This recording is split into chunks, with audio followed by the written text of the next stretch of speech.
Dans les colonnes de Gala ce jeudi 5 septembre, Anne Parillot est revenue sur l'inceste dont elle a été victime enfant, s'accompagnant d'une grande part de déni à l'âge adulte.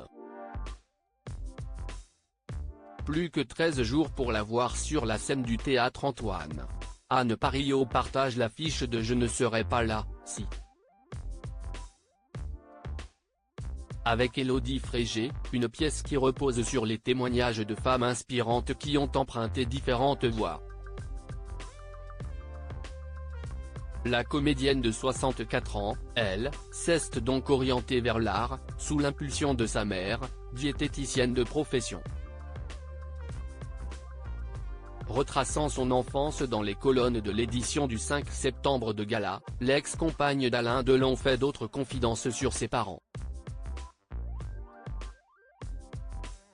Anne Parillot dresse un portrait peu glorieux de son père. Si son père était d'origine plutôt bourgeoise, cultivée, et intellectuelle, sa maman était d'origine très modeste, issue d'une fratrie de 13 enfants.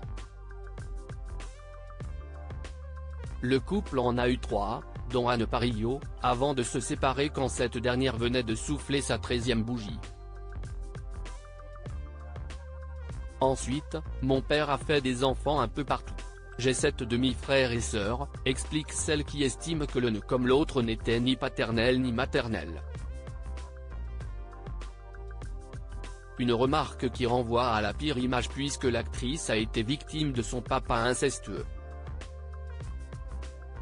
Ce sujet douloureux est évoqué dans son roman Les Abusés, édition Robert Laffont, paru en 2021, avec un titre laissant sous-entendre qu'elle n'était pas la seule.